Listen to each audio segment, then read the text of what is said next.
Welcome into the Inquirer podcast. It's Jeremy Werner and Derek Piper live at Mackey Arena, where we just saw Illinois get down by 21 points to the number one team in the country, give them a 20-4 lead to start this thing off. Derek, they cut it to 3 in the final seconds, but still not able to get the victory. 83-78. Purdue wins despite Zach Edey only 10 points, his lowest total in a really long time. He did have 15 rebounds, but the other guys step up for Purdue, which always seems to be the case against Illinois. Mason Gillis always seems to play well, but Trey Kaufman ran the guy tonight. Season high, 23 points for him. Lance Jones, 17. Braden Smith with 14. Marcus Domask, 26 points. Kid's a baller. We'll talk about that. Goode, season high, career high, 16 points. Quincy Guerrier, double-double machine, 18 and 10. Coleman Hawkins, up and down performance, but 11 points, 6 assists, 4 rebounds. Derek, it's a bad idea to get down 20-4 at Mackey Arena, but this was basically like a carbon copy of last year. It definitely was. Before we dive into this, I want to mention Zach Edey. It's an hour after the game, and he's still signing autographs for any and every kid that wants to come over there. So props to him. Didn't have his best night. I mean, this is the lowest scoring total he's had in 2 years. But I'm glad you mentioned that, man. I came out. We went to the press conference. He was signing, taking selfies, and he's still doing it. He just went back through the tunnel. Seems just like a great dude. Easy to root for if you're not an Illinois fan tonight, but if you're not playing against him. But, boy, he's a great face for college basketball. He's dominant too. But it didn't matter tonight. Everyone else for them was humming. Exactly. Yeah, that's bad news. It started, though, he was a focal point of what wasn't working for Illinois early, and that's Zach Edey guarding Ty Rodgers. We wondered a lot. I wrote about it in the preview. Just the matchups were really fascinating. The decisions within the game for the two coaches to try to figure things out in terms of, obviously, offensively, Zach is a matchup issue for everybody in the country. You've got to do some different things than you maybe normally would in terms of your post defense and just trying to figure out where to send help and whatnot. And then who does Zach Edey guard when Illinois has this spacing booty ball lineup? And the way they've been shooting the three recently, especially with Hawkins and Guerrier as their front court, there were some decisions to be made in terms of who Edey guards. So I wondered if he'd guard Ty Rodgers. He did so immediately, and that really helped stymie Illinois, a team that came in riding a hot streak offensively, 3 straight games, 90-plus points, shooting really well from the outside. But with Edey able to camp in the lane, not be threatened by Ty because he's not even willing to look for a shot outside of the paint, essentially, definitely not outside of 15 feet. That hurt Illinois. And then, on the other side, like you're mentioning, Trey Kaufman-Renn was a top 50, top 60 recruit. He's one, it feels like Purdue and Wisconsin are like the two programs that still redshirt people and get away with it. Like, although Illinois is doing it with Sincere Harris right now, so we'll see. Maybe they add themselves to the list. But he redshirted his first year, talented guy, comes in and has the game maybe of his career so far, but nothing that is too necessarily shocking to those that maybe know what he's capable of. There's just a lot of pieces on this team. Braden Smith didn't have a great night. Warrior was decent, not great. Gillis comes in, makes some threes, and Lance Jones had a couple as well. So really, as you look at it, offensive rebounds that Illinois gave up and threes that they gave up, and a lot of times they went hand in hand. Brad mentioned that in the postgame in that first half. Even when they were able to take those first couple of punches, they're down 20-4 and come back and cut it to 7 at one point, or maybe even lower than that. It was offensive rebound threes that really put this team in a bind. But similar to last year, they somehow find a way. It's like, oh, they're going to get beat by 30 and they're going to get run off the floor, and we won't have much to talk about. It's a 3-point game with 12 seconds left. So I do got to give credit to Illinois for showing some grit, showing some resiliency there. Marcus Domask had a great second half. Coleman Hawkins had some really good moments. Quincy Guerrier, although he was responsible for guarding Kaufman-Renn, and especially early on, maybe was part of Illinois not getting it done on the glass. He had some moments as well. So some good and some bad mix. But I think as you look at the way it unfolded, pretty disappointing that Illinois started that slow. And then with Zach Edey having 2 fouls in the first half and not playing the last 8 minutes, Purdue actually extended their lead from 7 to 15 rather than Illinois cutting into that. By the way, we're going to be a little shorter tonight. We need to get on the road. It's snowing, and we want to be able to take our time and get home before 2 a.m. this morning. But, Derek, you mentioned it. I mean, the difference in the game was 15 second chance points in the first half for Purdue, 10 of them in the first 5 minutes. You can't do that. And then Purdue was 7 of 10 from 3 in the first half. Got a bunch of open ones on second chance opportunities. 3 second chance 3-pointers they made in that first half, mostly in the first couple minutes. That's it. Like that felt like the game right there. Is that first couple minutes, and then Illinois was forcing Purdue into tough shots. Took a lot of mid-range chews that they missed, but they just got these offensive rebounds and made their threes, and that felt like the difference in the game.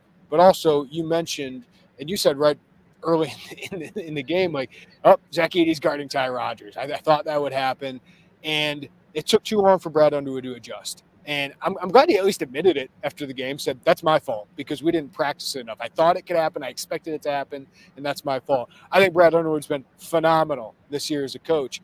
He went too long with that lineup and then finally switched it, whether it was Harmon or Dre Gibbs-Lawhorn. It just gave you a threat that they had to get. My question to you, Derek, is can other teams do this? Can other teams dork Ty Rodgers like this, or is it just having a 7'5" guy, that can just sit in the rim? Because Ty Rodgers can take somebody off the bounce, or he can feed it to Quincy Guerrier or Coleman Hawkins and maybe finish over somebody who's not 7'5". But can other teams match this? Can they do this? Did Matt Painter give the blueprint of how to slow Illinois' offense?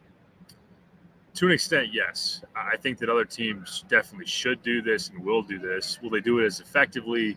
That remains to be seen. I mean, there's no doubt that Zach Edey's a one of one. Like, there's one 7'4", 300-pound guy in college basketball, and he's it. So I think should Matty Sissoko, if you're Michigan State, if you're Tom Izzo watching this game back on film, and say, should Matty Sissoko or Carson Cooper be the one to guard Ty Rodgers and keep the fact of, all right, we're not going to put Tyson Walker on him. We're not going to put A.J. Hogarth on him. Otherwise, they're probably going to try to booty ball with Ty. And then also, one thing as you look at it, and the lights are off. The lights are off. When you look at it from Marcus Domask, you know that he's been really good with his back to the basket and has been an effective turnaround jump shooter. With this situation where centers are camping in the lane, and we'll see. I mean, this is the one example, and we'll see if it happens going forward. It's hard for Marcus or other guys to get to the rim because that center is camping out there, and it really neutralizes Coleman Hawkins, just the gravity that he has as a 5-man that then goes out on the perimeter and shoots threes. So I think other teams will do this, but at the same time, I think you mentioned, Ty can take guys off the bounce. Ty could maybe even just say, okay, you're standing there, but I'm with a couple of steps of momentum, I'm going into you and trying to finish through contact. There are guys that are going to wilt a little bit more or at all in comparison to Zach Edey's not going to, even probably flinch as Ty goes in there. So I think I'm in full agreement with you. It was the difference in the game, in my opinion. I think that Brad not pivoting off of that early enough in the first half and then going back to it early in the second half as then Purdue. It wasn't a massive differential, but they built on their lead as Illinois once again rolled out Rodgers and Edey was guarding him. So I think people will look at that. That's a flaw in their offense, their starting group. And I do think it's something they have to evaluate, whether it's the minutes that Ty's going to play or just how you're going to counteract that. It definitely didn't work, him dribbling on the perimeter into handoffs, because guys could just either get through the handoff or go under the screen, and then you're just playing like a normal, pick and roll situation. I wonder, we heard through the offseason, Ty's working on his jump shot. It's shown at the free throw line. Do you want him to take a 15-foot jump shot? Obviously, if he's not showing the confidence, then there's something behind that, and that it's not a shot that they feel is makeable for him, or that he feels is makeable enough. So he practiced some. Yeah, he practiced them before the game, and it's a concern with Ty Rodgers is your point guard, and you just can't play Rodgers and Danger together. That is for sure. But it'll be interesting to see how that happens moving forward. Because tonight, Derek, look at this. Ty, a -23. Ty Rodgers is a good player, but when teams don't have to guard you, that affects everybody else. And then when he was off the court, the offense clearly was better. So, it's something they're going to have to figure out. Let's get to a little bit of positive here, Derek. And they fought back, and they found a way to get in this game, kind of like last year. I think Matthew Meyer had a big second half in that one, but they found a way to get back. And Marcus Domask is just a baller. right now. What he's done the last, not just 2 games with 58 points, but really the last 4 games is a initiator of this offense, the guy who brings up the basketball, the guy who sprays it to everyone else and makes everyone else better. And then just nobody can really guard him right now. His shot can come and go. He's not taking many threes right now. He's 8 of 17 from the floor, 26 points, gets to the free throw line, makes his free throws, 9 of 10 tonight, just 2 turnovers. One came late. That was a little costly. Coleman had a turnover late, but what's standing out right now to you about Marcus Domask, who to me looks like as long as Shannon's out, he's going to have a chance to be an all Big Ten first team player with the production he's bringing. He's going to put up some crazy numbers, and he continues to do so. 30-plus against Northwestern, who's one of the better defensive teams in the Big Ten last year. And then to do what he did tonight, especially after a slow start. I think he was part of some of the issues of Illinois getting going early on, of him not maybe being aggressive enough or just finding his rhythm. But then he really took over there, especially in the second half. And it's the turnaround jump shot, so smooth. He doesn't get sped up. He can body a lot of people with his size and just the ability to come into this role. I mean, last year he played with the ball in his hands a lot at SIU. Of course, it's a different level in terms of not the Missouri Valley is a good league, and he's put up 1,600 career points for a reason. But now to just click into this alpha role, I mean, it started with him being a legit number 2 alongside Shannon, and Shannon goes out, and then you know how the scouting reports go. I mean, that changes a lot when you're right there at the top, and he's still being productive. So, Brad mentioned, it's kind of like a Luka Doncic type of role in that it's not a explosive athlete.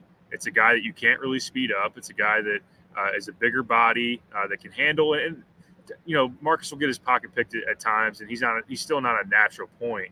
And of course, I'm not saying that he's the exact carbon copy of Luka. Marcus with the outside shot has been for the most part lacking this year, and I still think he's got a chance to shoot it better than he has. But the pull-up jump shots, the craftiness, the physical dynamic of he can out physical a lot of guys, and it helped too. He smoked a layup or two once they got those lineups with Edey having to guard Hawkins, but that really opened up the lane, and I just think that's a great dynamic of he's so comfortable going to that mid-post area, and then Guerrier and Hawkins, with the way they can shoot it, is such a great complement to that because it opens up a lot of the floor, and that's why you don't want Ty's limitations to take away from that. It did tonight. We'll see how that goes going forward, but it's great that Marcus is stepping up in this way.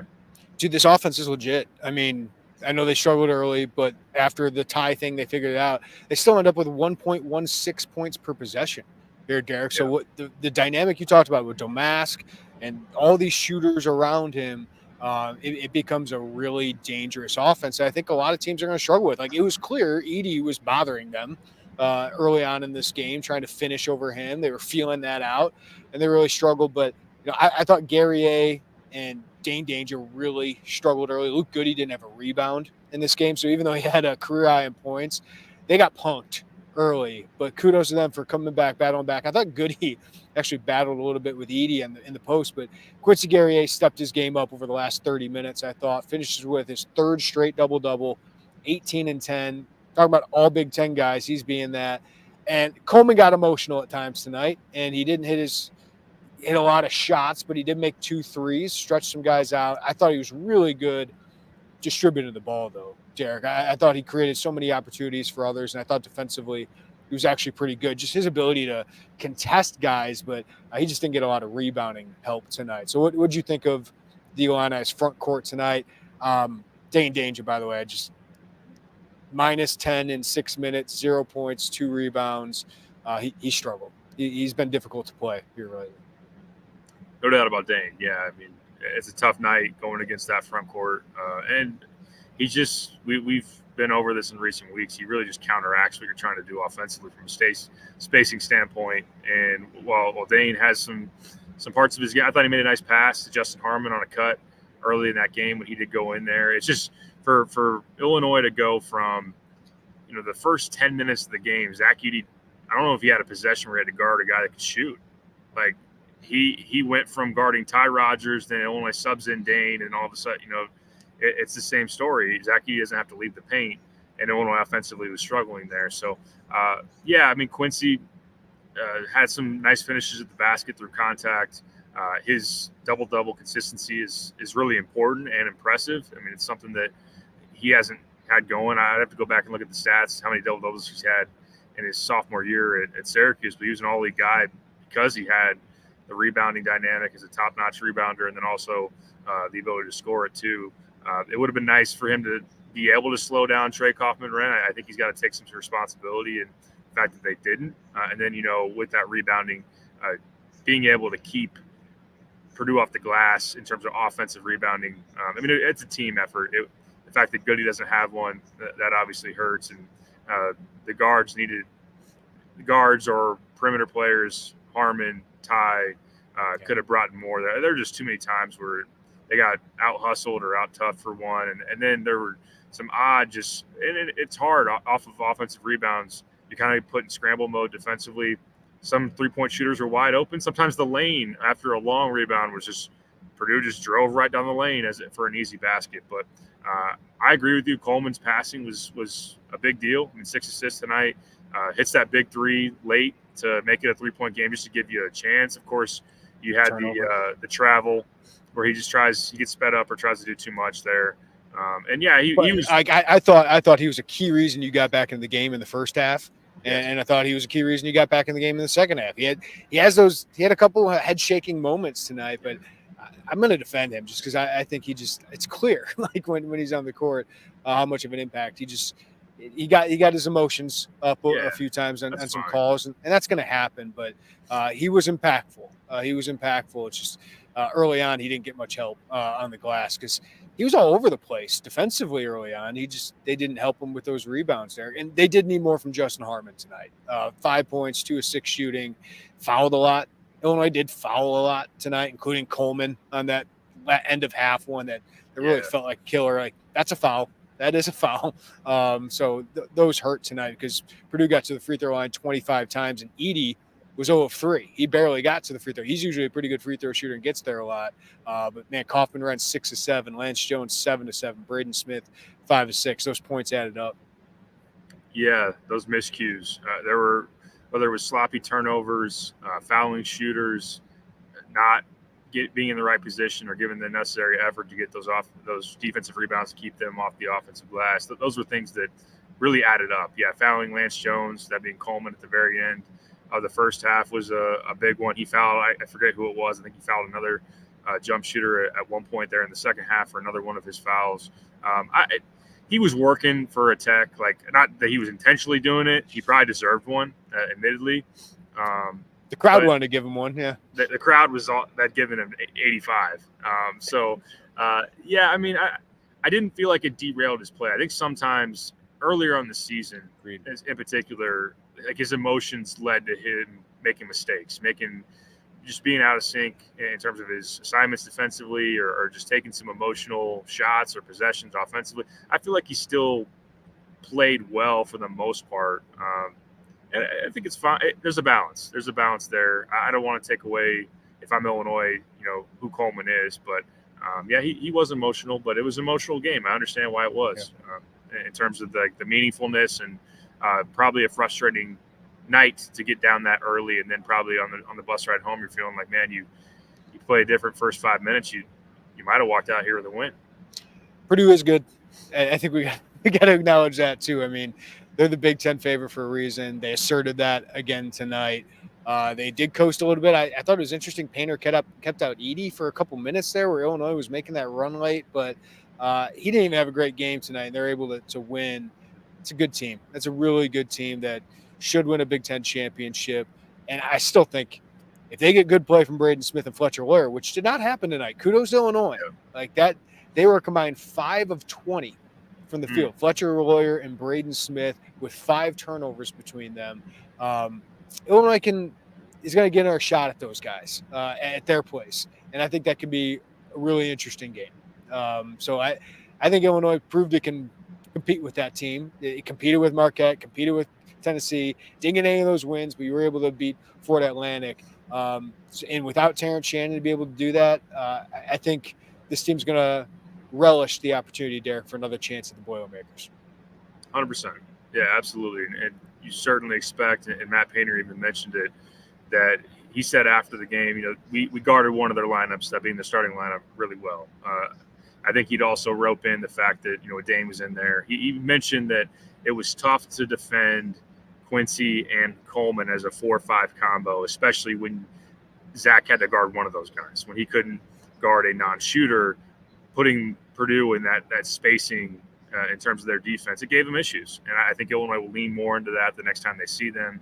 Of course, we don't know right now, but there's a chance that Terrence will be in that game, depending on how this legal process plays out. But I think even if this is the same version of Illinois going up against Purdue again in their own building, they'll feel like they have a chance to knock them off. So it is some learning lessons tonight, and I think in general, probably for both sides. Like I think that there aren't a lot of teams that have a skilled 5 like Coleman and 2 front court pieces that can stretch the floor like that. But it kind of showed a weakness in Purdue a little bit defensively for sure. On Illinois' side, they're going to have to practice and rep the possibility that another team can effectively defend Illinois like that, at least with Ty on the floor. And right now you're dealing with a short bench. If Dane gives you a contrast in terms of what you're trying to do and he's not that effective, then that just is another guy you can't really play a whole lot. Maybe DGL can build on some of the things he did tonight. I think he had some positives. I was going to ask you about that, the fouling mix too. One thing we got to bring up with Terrence Shannon out, this is a very thin team. I mean, this is basically a 6-man rotation the last couple games. Dane played 6 minutes tonight. He's like on the fringe of the rotation right now. Gibbs Allhorn got 9 minutes. That's a lot of minutes for him, but he did come in, give a little bit of spark defensively there for a little bit. Did force up a bad shot. Had 4 fouls, which hurt Illinois. But, if other teams do this, Gibbs Allhorn might become important. Amani Hansberry, if Danger continues to be a guy you can't put in with a Rogers, maybe Amani Hansberry, who had back spasms and couldn't go tonight, maybe those guys become more options. I agree with that. Yeah, Amani's even flashed a little bit of the 3-point, just potential to take a 3 and have a chance of making it. I know that mid-range wise, he can do that too, and he's got more lateral mobility defensively than Dane, like just lateral or ability to kind of get out to the perimeter and recover north and south too. So not that I want to completely bury Dane and say that no matter what matchup he's not going to help you, but we've seen enough of a sample set. I mean, the high major games that Illinois has played, now that there's been 7 of them, I think. I mean, has he played 40 minutes total in those games? I don't know that he has. Stay tuned for player grades. You gave me some homework to do. Yeah, so I know through 5 he had played 32. So, and I think he played 4 against Northwestern, and then not very many tonight. So, he's got to find a way to be more effective, or just understand that he's going to be a spot player. Dre, for sure, I liked his energy. There was a little bit of a early. Now he fouled. He got 4 fouls, and did take a bad shot. But early, he kind of gave me a little bit of sincere vibes. He kind of flipped a little bit of momentum going in there and defending Braden Smith. He was able to be on him in terms of on-ball defense. Drew a foul from Edie, who tried to come up and screen him and tripped him, and then he ended up getting a steal too as well. So we know that's a confident player, a guy that's a capable scorer, hasn't shot the ball all that well this season so far and has taken a few questionable ones, but he's talented, and maybe some minutes as they increase will allow him to settle in a little bit more. I do think he's important as they go forward, and have consistently said I think he will impact some games before all is said and done. All right, let's get to a few of these questions and comments on the live YouTube channel. Appreciate the 400 plus of you guys tuning in. Hit the like button before you get out of here. We appreciate you guys subscribe to us, and you can get notifications whenever we do this as well. Kyle says Brad's biggest weakness will always be in-game adjustments. I think that comes up with the NCAA tournament talk with him. I mean, he's had a really strong season, but in this particular game, we talked about it. It took a little too long for him to make the adjustment. He admitted that. Yeah, he lost the chess match as far as that goes with Painter. And he did say he expected it, but then again, he didn't have the answer early enough in terms of taking Ty out and kind of living with that. you could say his bench was shortened and whatnot, but I think even just maybe going into the start of the second half, if he would have said, look, this isn't working. I don't want these early minutes that were very pivotal. It's a 15-point game or whatever it was. We need to start cutting into this. You can't have Edie spend the first 5 minutes of the second half guard and tie. Unfortunately, they did. So we'll see how he responds from that. But, yeah, I mean, the Loyola game is one that he's going to have to live down at some point. And that was definitely an in-game adjustment that didn't come and didn't unfold to a different result. Yeah.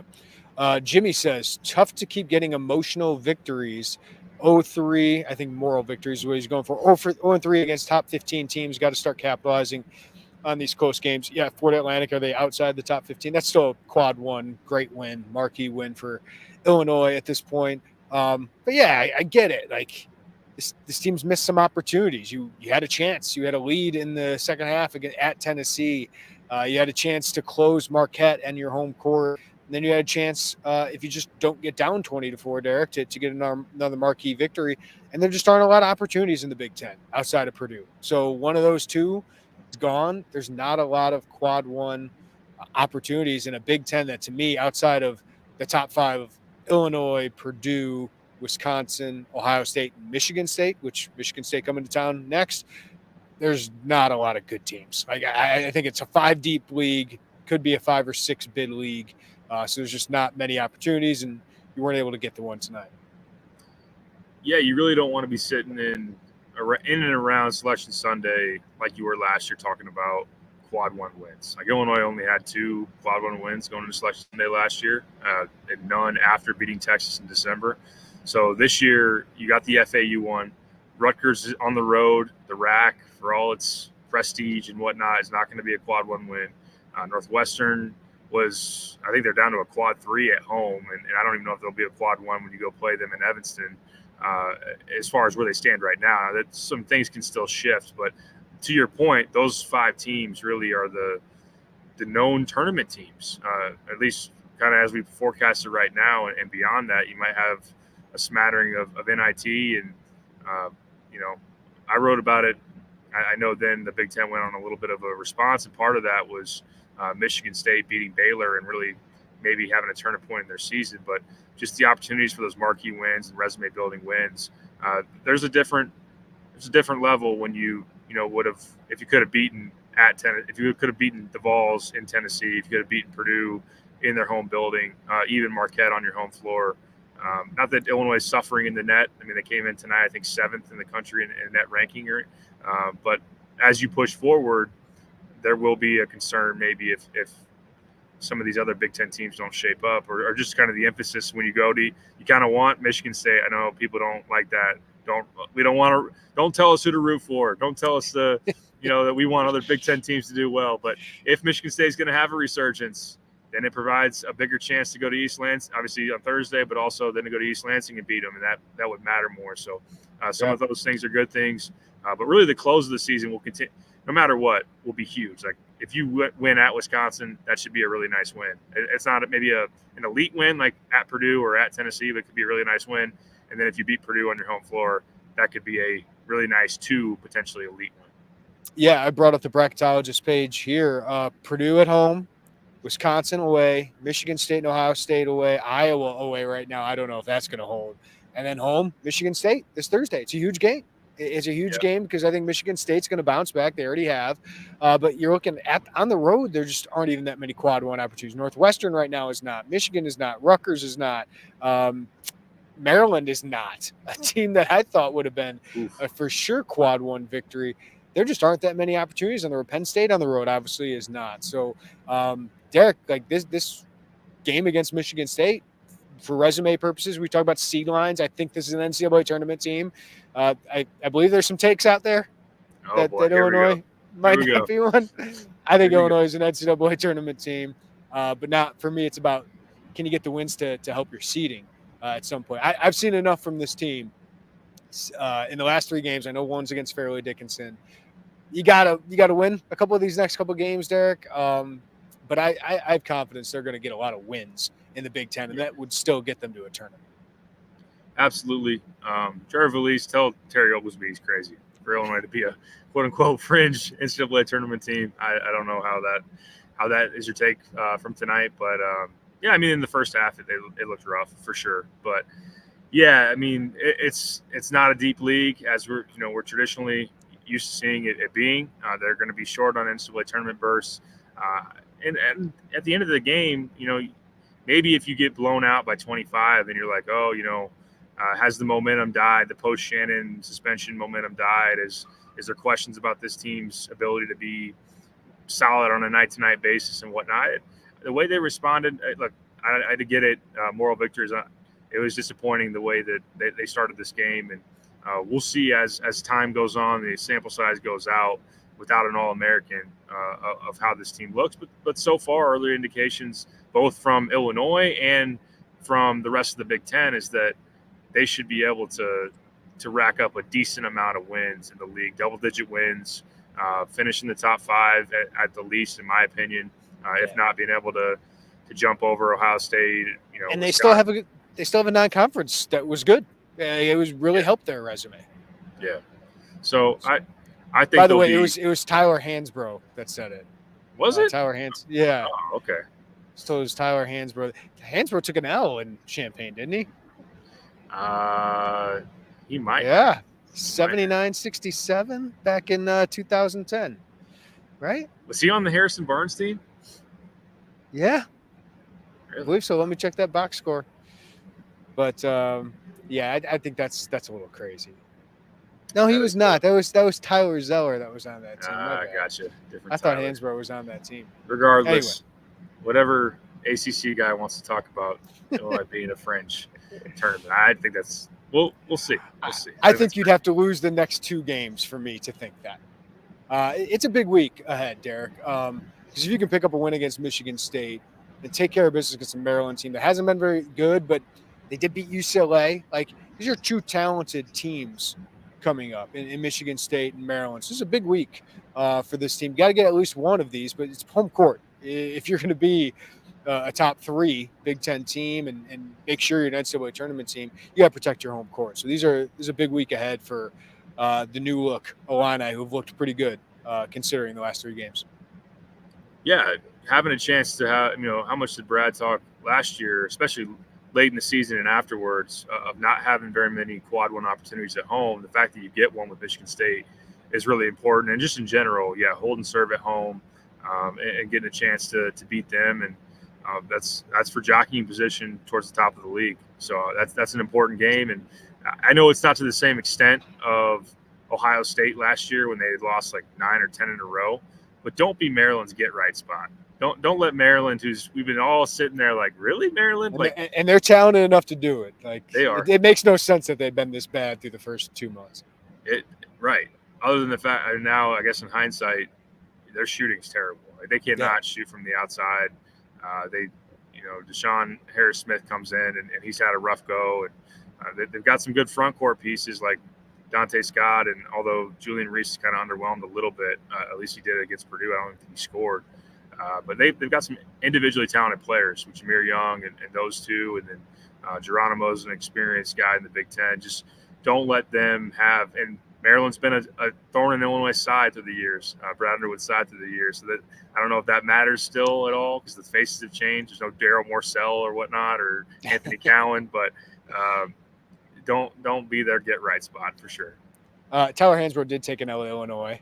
Illinois, James Augustine D. Brown went into Chapel Hill in 2006 and beat them. Hansbrough had 17 points in that game on just 8 shots, so he was pretty good as a freshman in that game, with a little bit of revenge for Illinois in that one. But yes, I agree with everything you said there, Derek. It's a big week ahead for them, but I do think this team came out like Mackey's a place where you kind of get punched in the mouth. And then they were able to handle it. So we'll see how they respond to that. One last comment. Punched in the mouth by that base too, right? Oh, holy smokes! Club Mackey. It was like Rutgers football. Felt like I was Piscataway. They have the best sound system out in Rutgers. Right? Mark said, "I agree with you that Coleman is part of the Illini success, huge part, but he has a good deal of responsibility for the rebounding margin. He's Illinois' tallest player, only had 4 rebounds, no good." The one thing I would say to Derek about that, Derek, is he's the one who makes the misses. Like he's the one forcing, like, he'd be on Edie, then he'd go over to the guy Edie passed to and contest that. It'd be a miss. Other people got it. And it's everybody. It's not just the tall guys. Like, you got to get Harmon, you got to get Rogers. That's why Brad was so upset with Luke Goode about having 0 rebounds in this game. It's hard against this big team. Like, they are a big team in the front court. But I thought in the beginning of the game, it was Guerrier, it was Danger, it was Goode. Like, those guys got to get in there. Rogers didn't have many rebounds either. So Hawkins does so much, he can't do everything. And he's usually contesting those misses. Yeah, that's how he got in trouble with the foul on Lance Jones. Dre Gibbs-Allward gets caught in the air on a pump fake, and then he's got to go out and clean up that mistake, which, of course, he compounded it by fouling. But that's kind of what Coleman does, is they'll tell you, his teammates and coaches, that he's able to cover up for certain guys if there are breakdowns and whatnot. And I'm not completely absolving Coleman for not having more rebounds, but I agree with you. I think it's those other guys. It was a team effort in terms of going and getting those loose balls and making sure Purdue didn't have those extra possessions. But I definitely think that Coleman, in terms of like just the ground he covers and contesting, did a pretty good job. And Illinois being able to end, though, there've been a couple of stretches. Not that it's some like huge glaring. On the whole, they've been a pretty good rebounding team throughout the season. But there have been moments throughout the year where they've given up a little bit too much in the offensive glass. Today was just ridiculous. 11 or 12 offensive boards in the first half was crazy, and they paid for it. They definitely had to. All right, that'll do it for us. Thank you to the 400+ watching on the live YouTube channel. Hit the like button, subscribe to us, hit the notifications bell for us on the way out. If you're listening on the podcast, we appreciate you guys. Give us a follow, rating, review wherever you get your podcasts. For Derek Piper, I'm Jeremy Werner. Everybody have a great night. We'll talk to you next week with some big games coming up. Michigan State, Maryland, coming to the State Farm Center. Everybody have a great night. Take care of each other. We'll talk to you next time right here on the Illini Inquirer podcast.